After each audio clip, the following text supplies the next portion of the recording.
What's the best way you've seen someone rebel against school rules? When I was 16, our principal, Mrs. Hartley, implemented the most ridiculous dress code policy I'd ever seen. Girls couldn't wear anything that showed shoulders, knees, or collarbones. Tank tops were banned. Shorts had to reach mid-thigh. Even our school's own cheerleading uniforms violated the new rules. But the real kicker? Boys could wear whatever they wanted. Muscle shirts, shorts that barely covered anything, even shirtless during PE right outside our classroom windows. When girls complained, Mrs. Hartley's response was always the same. Young ladies must dress appropriately to avoid distracting their male classmates. My best friend Zara had enough when she got sent home for wearing a sundress on a 95-degree day. The straps were 3 fingers wide, well within the old guidelines, but apparently showed too much shoulder. Meanwhile, Trevor sat behind us in a tank top that barely qualified as fabric. "This is insane," Zara fumed as we sat in her car. "I'm missing my calculus exam because of 2 inches of shoulder." That's when she hatched the most brilliant plan I'd ever witnessed. Zara spent the entire weekend researching the school board's policies, state education codes, and federal discrimination laws. She discovered something interesting. The dress code policy had never been officially voted on by the school board.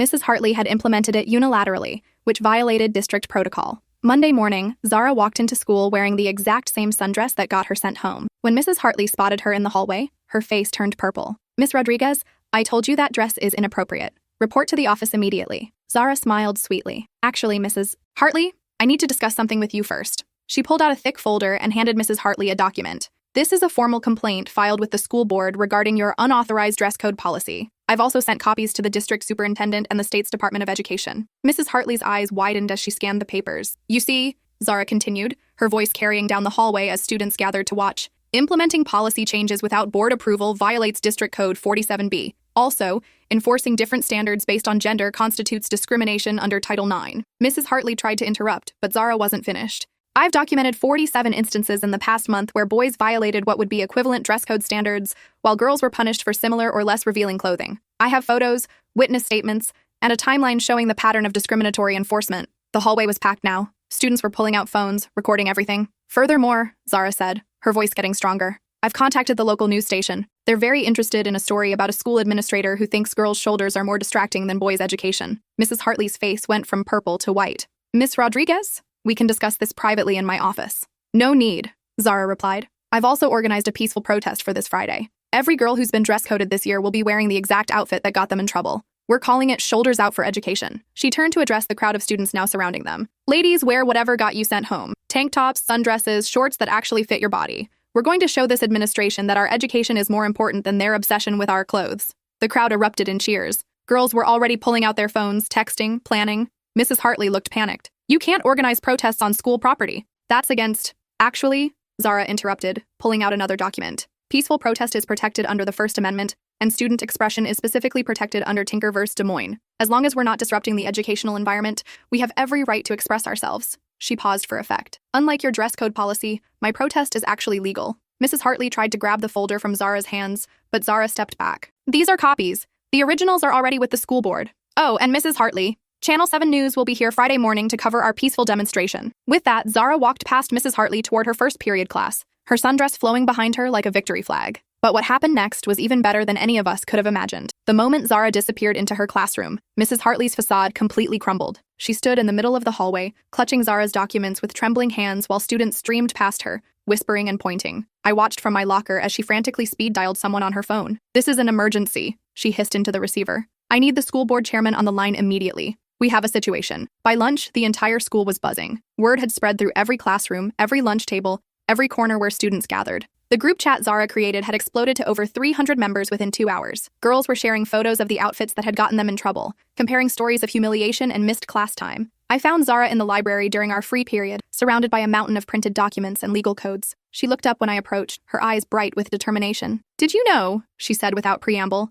"that our school receives federal funding? That means they're legally required to follow Title IX guidelines. Mrs. Hartley's dress code isn't just discriminatory. It's potentially illegal under federal law." She showed me a highlighted section of text on her laptop screen. "Look at this case from Wisconsin. A school district had to pay $75,000 in damages for enforcing gender discriminatory dress codes. $75,000. You think they'll change the policy to avoid a lawsuit?" I asked. Zara's smile was sharp. "I think they're going to panic when they realize how much legal trouble they're in." As if summoned by her words, Mrs. Hartley appeared at the library entrance, flanked by the school's guidance counselor, Mrs. Fletcher. Her eyes scanned the room until they landed on Zara. "Miss Rodriguez," she called out, her voice echoing through the quiet library, "I need to speak with you immediately." Every student in the library looked up. The librarian, Mrs. Kim, frowned at the disruption. Zara calmly saved her work and closed her laptop. Of course, Mrs. Hartley. Would you like to discuss your illegal dress code policy here, or should we go somewhere more private?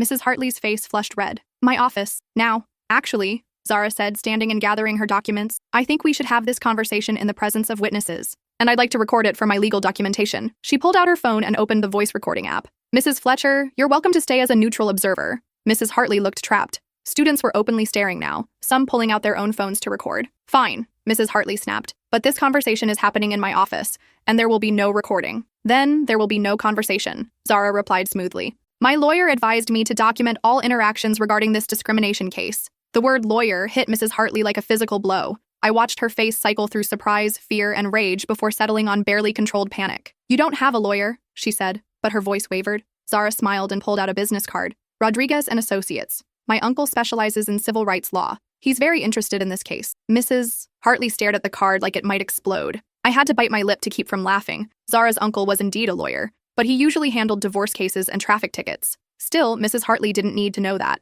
Furthermore, Zara continued, I've been in contact with the American Civil Liberties Union. They're considering taking this case pro bono as part of their student rights initiative. This was news to me, but Mrs. Hartley looked like she might faint. Mrs. Fletcher stepped forward nervously. Perhaps we should all take a step back and discuss this calmly. I am calm, Zara said. I'm also prepared. Mrs. Hartley, you have until Friday to either reinstate the previous dress code or explain to Channel 7 News why you think girls' shoulders are more dangerous than boys' education. With that, she packed up her materials and walked out of the library, leaving Mrs. Hartley standing speechless among the bookshelves. That afternoon, I drove Zara home and watched as she transformed her bedroom into a war room. She had research printouts taped to the walls, a timeline of discriminatory incidents mapped out on a whiteboard, and multiple laptops running simultaneously. How long have you been planning this? I asked, amazed by the scope of her preparation. Since the first day she implemented the policy, Zara admitted. I started documenting everything immediately. Every girl who got dress coded, every boy who was ignored for wearing something equivalent, every time Mrs. Hartley made a comment about distracting the boys, she showed me a spreadsheet with dozens of entries.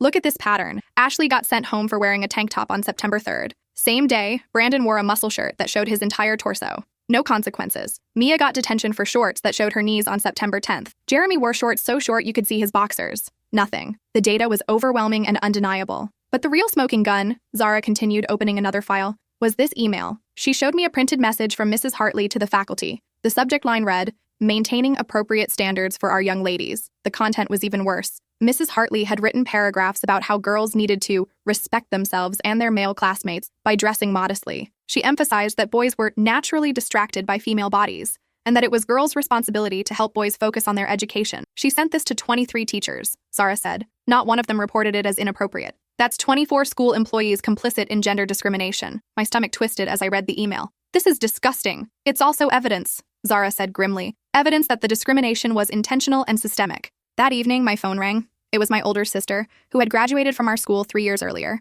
Is it true that Zara Rodriguez is taking on Mrs. Hartley? She asked without preamble. How did you hear about that? It's all over social media. Your Shoulders Out for Education is trending. Girls from 6 different schools have reached out asking how to organize their own protests. I looked at the hashtag on my phone and couldn't believe what I was seeing. Hundreds of posts from students sharing their own dress code horror stories. Photos of girls in perfectly appropriate clothing who had been humiliated and sent home. Screenshots of hypocritical policies that targeted female students. This is bigger than just our school, my sister continued. Zara might have started a movement. Tuesday morning brought the first cracks in Mrs. Hartley's authority. I arrived at school to find her standing in the main entrance with a measuring tape, physically checking the length of girls' shorts and skirts as they entered the building. The sight was both pathetic and infuriating. A grown woman crouched on the floor, measuring teenage girls' clothing, while male students walked past unchecked. This is harassment, said Carmen, a senior who had never been in trouble in her life. I'm calling my mom. You're required to follow the dress code, Mrs. Hartley snapped, not looking up from her tape measure. Show me where this measurement requirement is written in the official policy, Carmen shot back. Mrs. Hartley paused. It's implied. No, it's not, said another voice. Zara appeared beside us, once again carrying her folder of documentation. The official dress code, which was approved by the school board in 2019, contains no specific measurement. It simply states that clothing should be appropriate for the educational environment. She pulled out a copy of the actual policy and held it up. There's nothing in here about fingertip length, shoulder coverage, or any of the arbitrary rules you've been enforcing. A crowd was gathering. Students pulled out phones, recording Mrs. Hartley kneeling on the floor with a measuring tape while Zara calmly read from the official policy. Furthermore, Zara continued, physically measuring students' clothing could constitute inappropriate contact with minors. I'm sure the school board would be very interested to know that you're touching students without their consent. Mrs. Hartley dropped the measuring tape like it was on fire. I'm not I was just ensuring compliance with a policy that doesn't exist, Zara finished. Mrs. Hartley, you're making rules up as you go along and then enforcing them exclusively on female students. That's the definition of discrimination. By this point, half the school was watching. Teachers had emerged from their classrooms to see what was happening. Even Mr. Peterson, the football coach who usually avoided drama, was staring in shock. Mrs. Hartley stood up, her face red with embarrassment and anger. Miss Rodriguez, report to my office immediately. For what violation? Zara asked calmly. Mrs. Hartley sputtered. Insubordination. I haven't been insubordinate. I've been factual. I'm wearing clothing that complies with the official school dress code. I'm speaking respectfully to a school administrator. I'm exercising my right to free speech in a non-disruptive manner. She paused, letting her words sink in. If you want to discipline me for reading the official school policy out loud, that's your choice. But I should mention that my uncle's law firm is very interested in retaliation cases. Mrs. Hartley looked around at the crowd of students and teachers, all watching her every move. Some were openly recording. Others were texting frantically. Everyone get to class, she said weakly. The bell is about to ring. The bell doesn't ring for another 8 minutes, pointed out Derek, checking his phone. And we have the right to be in the hallways until then. Mrs. Hartley turned and walked quickly toward her office, leaving the measuring tape on the floor. A freshman girl picked it up and handed it to Zara with a grin. Think you'll need this for evidence? She asked. Zara smiled. Absolutely. Wednesday brought reinforcements. I arrived at school to find Zara standing outside the main entrance with 2 adults I didn't recognize. One was a middle-aged woman with a professional camera, and the other was a young man with a notebook. Local news? I asked. Better, Zara replied. The woman is from the State Department of Education. They received my complaint and decided to conduct a surprise inspection. The man is from the ACLU's Student Rights Division. My jaw dropped. You actually got the ACLU involved? Turns out they've been looking for a good test case for gender discriminatory dress codes. Our school's policy is so blatantly illegal that they jumped at the chance to take it on. The Department of Education investigator, who introduced herself as Ms. Patterson, was already taking notes about the school's entrance policies. The ACLU representative, Jordan McKnight, was interviewing students about their experiences with the dress code. Can you describe what happened when you were sent home for wearing this outfit? Jordan asked a junior named Alexis, who was wearing a perfectly normal sleeveless blouse. Mrs. Hartley said my shoulders were inappropriate and distracting, Alexis explained. She made me call my mom to bring different clothes. I missed my AP chemistry exam because my mom was at work and couldn't come until after lunch. Jordan made notes. And you've seen male students wear similar or more revealing clothing without consequences. Every day, Alexis replied. The boy who sits next to me in chemistry wore a tank top so cut up you could see his entire torso. Nothing happened to him. Ms. Patterson emerged from the school building looking grim. I've reviewed the policy documents, she announced. The current dress code being enforced was never submitted to the school board for approval, which violates state education code. Additionally, the enforcement patterns show clear gender bias, which violates federal anti-discrimination laws. She turned to Zara. Miss Rodriguez, your documentation is extremely thorough. This is one of the clearest cases of educational discrimination I've seen. Mrs. Hartley chose that moment to exit the building. She stopped dead when she saw the investigators. Who are you? She demanded. You need to sign in at the office before. I'm Ms. Patterson from the State Department of Education, the investigator replied coolly. We're conducting an unannounced compliance review based on a discrimination complaint. And you are? Principal Hartley, she replied, her voice shaking slightly. Perfect. I need to speak with you about your dress code policies. Specifically, about the unauthorized changes you've made and the discriminatory enforcement patterns. Mrs. Hartley glanced around desperately, as if looking for an escape route. There must be some misunderstanding. Our dress code is perfectly reasonable. Jordan McKnight stepped forward. Ma'am, I'm with the American Civil Liberties Union. We're investigating allegations of gender-based discrimination in your dress code enforcement. Would you care to comment on why male students are allowed to wear revealing clothing while female students are punished for showing their shoulders? Mrs. Hartley's face went white. We don't. The policies apply to everyone equally. Do they? Ms. Patterson asked, pulling out a thick folder. Because I have documentation of 47 incidents where female students were disciplined for dress code violations, while male students wearing similar or more revealing clothing faced no consequences. She opened the folder and showed Mrs. Hartley photographs side by side, girls in tank tops next to boys in muscle shirts, girls in knee-length shorts next to boys in shorter athletic shorts. Can you explain this discrepancy? Ms. Patterson asked. Mrs. Hartley stared at the photos, her mouth opening and closing like a fish. Boys don't. Their clothing isn't what? Jordan pressed. Distracting? Inappropriate? Are you saying that male bodies are inherently less sexualized than female bodies? The question hung in the air like a bomb waiting to explode. That's not what I meant, Mrs. Hartley said desperately. Then what did you mean? Ms. Patterson asked. Because based on your enforcement patterns, it appears you believe that girls' shoulders, knees, and collarbones are inappropriate for the educational environment, while boys' exposed torsos, arms, and legs are perfectly acceptable. A crowd of students had gathered to watch the confrontation. Many were recording on their phones. Mrs. Hartley seemed to realize that everything she said was being documented. I think I should consult with the school district's legal team before answering any more questions, she said carefully. That's probably wise, Jordan agreed, because this case is heading to federal court, and your answers today could be used as evidence. The words federal court hit Mrs. Hartley like a physical blow. She stumbled backward, then turned and fled into the building. Ms. Patterson watched her go with a mixture of professional disappointment and personal disgust. "In 20 years of investigating school discrimination cases," she said to Zara, "I've rarely seen such blatant policy violations. You've built an airtight case." Thursday brought chaos. Word had leaked that the state was investigating the school for discrimination. Parents were calling the district office demanding answers. Local news vans were parked outside the school. The hashtag #IShutDaj Shoulders Out for Education was trending nationally, and Mrs. Hartley was nowhere to be found. "She called in sick," announced Mrs. Peterson, the vice principal, during morning announcements. "I'll be serving as acting principal for the remainder of the week." The relief in the building was palpable. Mrs. Peterson was beloved by students and known for her fair, common-sense approach to discipline. I found Zara at her locker looking oddly subdued for someone who had just toppled a tyrant. "You did it," I said. "You actually won." Zara shook her head. "It's not over yet. Mrs. Hartley could come back. The school board could reinstate her. The district could find ways to retaliate. But you have the state and the ACLU on your side now. For this case, yes. But what about the next school? The next principal? The next group of girls who get told their bodies are inappropriate?" I realized then that Zara wasn't just fighting for our school. She was fighting for a principle, for the idea that students have rights that adults can't arbitrarily take away. That afternoon, the school board called an emergency meeting. It was open to the public, and the auditorium was packed with students, parents, and community members. The board chairman, Dr. Williams, looked deeply uncomfortable as he addressed the crowd. "We've received reports of irregularities in the dress code policies at Jefferson High School," he began carefully. "We want to assure everyone that the board takes these allegations seriously." "What are you going to do about it?" called out a parent from the audience. Dr. Williams cleared his throat. "We're conducting a full investigation. Any policies that weren't properly approved will be rescinded. Any disciplinary actions taken under invalid policies will be reversed." "What about Mrs. Hartley?" another voice demanded. "Personnel matters are confidential," Dr. Williams replied. "But I can say that any administrator found to have violated district policies or state law will face appropriate consequences." Zara stood up in the audience. "Dr. Williams, I'd like to read a statement on behalf of the students affected by these discriminatory policies." Dr. Williams looked like he'd rather be anywhere else, but he nodded. "The board recognizes Miss Rodriguez."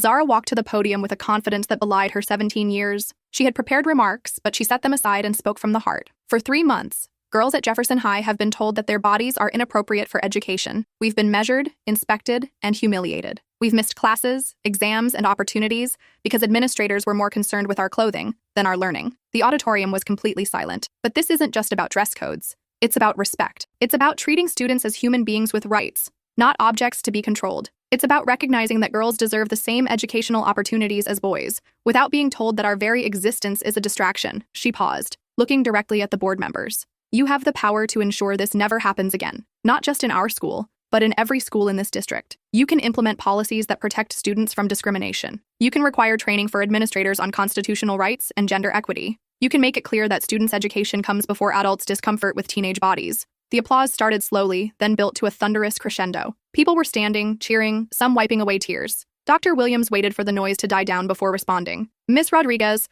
the board appreciates your passion on this issue. We will take your recommendations under advisement." "Don't just take them under advisement," Zara replied firmly. "Act on them, because if you don't, we will. Students across this district are watching to see whether you'll protect our rights or protect the administrators who violated them." She returned to her seat, leaving the board members looking shell-shocked. Friday morning arrived like a celebration. The protest was scheduled for 7:30 a.m. before classes started, but students began gathering at 7 a.m. By 7:15, the parking lot was filled with girls wearing tank tops, sleeveless dresses, shorts, and all the other clothing that had been deemed inappropriate. But it wasn't just girls. Boys showed up wearing the revealing clothing they'd never been punished for: muscle shirts, short shorts, tank tops cut so low they barely qualified as clothing. The contrast was striking and intentional. Channel 7's news van pulled up right on schedule, followed by vehicles from 3 other local stations and 2 newspapers. Diana Walsh stepped out with her camera crew, surveying the crowd with obvious satisfaction. "This is even bigger than we expected," she told Zara. "We've been getting calls from news outlets across the country wanting to cover this story."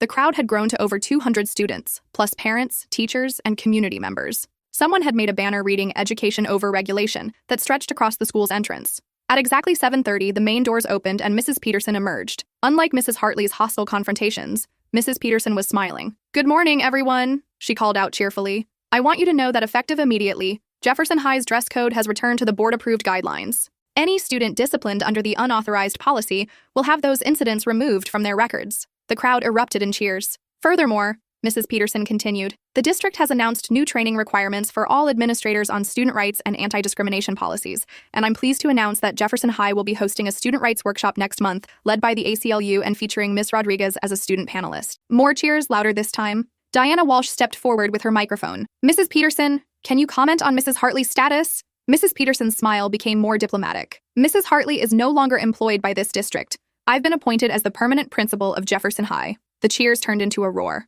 Students were hugging, crying, celebrating like they'd won the lottery. But the best moment came when Mr. Campbell, the district superintendent, arrived unexpectedly. He made his way through the crowd to where Zara was standing. Miss Rodriguez, he said, extending his hand. On behalf of the district, I want to apologize for what you and your fellow students endured. Your advocacy has not only corrected an injustice, but has made our entire district stronger. He paused, looking at the crowd of celebrating students. I also want to offer you an internship with our district's policy review committee. We could use someone with your research skills and passion for student rights. Zara's eyes widened. Seriously? Seriously? You've shown more leadership and legal understanding than some administrators twice your age. We'd be honored to have you help us ensure this never happens again. As news crews captured the moment, I realized I was witnessing something historic. Not just the end of a discriminatory policy, but the beginning of a movement that would spread far beyond our small school. The story went viral that weekend. Shoulders Out for Education became a global hashtag, with students from dozens of countries sharing their own dress code stories. Zara was invited to speak at conferences, interviewed by national news outlets, and offered scholarships to several universities. But more importantly, schools across the country began reviewing their own policies. Districts in 12 states changed their dress codes within a month. The Department of Education issued new guidelines on gender discriminatory policies, and the ACLU launched a nationwide initiative to protect student rights.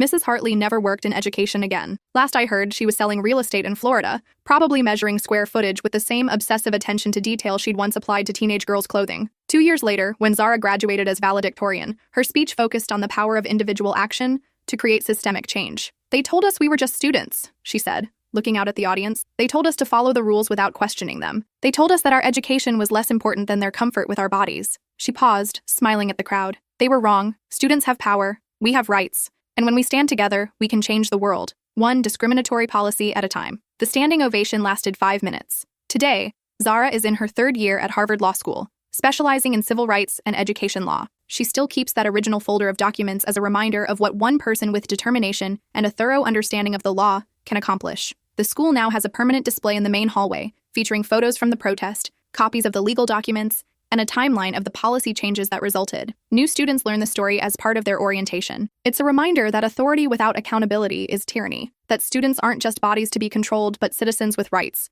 and that sometimes the most powerful rebellion isn't breaking the rules, it's knowing them better than the people trying to enforce them. And every August, when news stories surface about new dress code controversies in schools across the country, I think about that Friday morning when 200 students stood in a parking lot and said, "Enough." Sometimes change doesn't require violence or destruction. Sometimes it just requires one person brave enough to say, "This is wrong," and smart enough to prove it. Mrs. Hartley learned that lesson the hard way. The rest of us learned it the right way, by watching Zara Rodriguez prove that students' voices matter, that justice can prevail, and that a sundress can be a weapon of mass instruction. The revolution wasn't televised. It was live-streamed, hashtagged, and thoroughly documented for the federal discrimination lawsuit that settled for an undisclosed amount. And it all started with a girl who refused to let anyone tell her that her shoulders were more dangerous than her mind.